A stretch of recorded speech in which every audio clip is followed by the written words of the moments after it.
السلام عليكم ورحمة الله وبركاته. الحمد لله رب العالمين، قيوم السماوات والأرض، به نستعين على أمور الدنيا والدين. أما بعد، أحبتي في الله، إن مخاطر مواقع التواصل الاجتماعي هذه الأيام أكثر من منافعها، ليس عند كل الناس ولكن عند أغلب الناس. بعض الشابات يدخلن على الواتس ويدخلن في مجموعات ويختلطن مع الرجال في هذه المجموعات، وهنا المصيبة وهنا المشكلة. الكثير من الأسئلة تصل إلى مشايخ العلم، وقد أوصلنا بعض الأسئلة إلى مشايخ العلم، ومن ضمنها فتيات متزوجات وقعنا في الحب والغرام مع شباب بسبب هذا الاختلاط. وبعد أن وصل هذا الحب إلى درجة أن بعض الفتيات يطلبن الطلاق من أزواجهن، ما هي الحجة وما هو البرهان إن هذا الشاب الذي تواصل بها قال لها: تطلقي من زوجك وأنا سأتزوج بك؟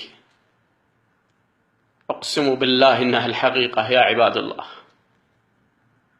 مصيبة وكارثة، فلا حول ولا قوة إلا بالله العلي العظيم.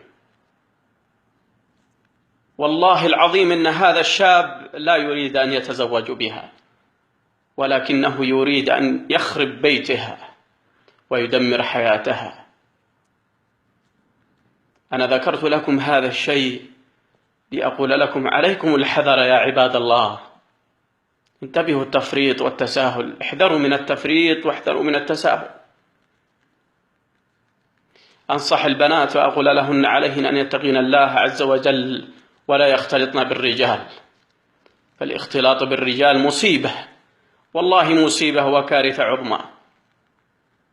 هذا ما وصل إلينا من الأسئلة، وهناك أسئلة كثيرة أوصلناها إلى مشايخ العلم ولله الحمد والمنة، وفيها مصائب. أنا ذكرت لكم هذا الكلام من باب العظة والعبرة ليس إلا.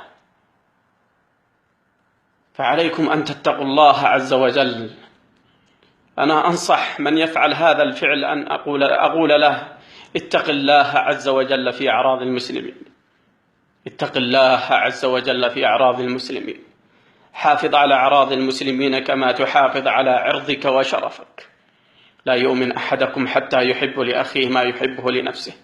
كيف ترضى لأعراض المسلمين ما لا ترضاه على عرضك وشرفك؟ فلا حول ولا قوة إلا بالله العلي العظيم. حسبنا الله ونعم الوكيل. اللهم ارحمنا برحمتك يا جبار يا عظيم. اللهم إنا نعوذ بك من الفتن ما ظهر منها وما بطن، نسأل الله العفو والعافية. السلام عليكم ورحمة الله وبركاته.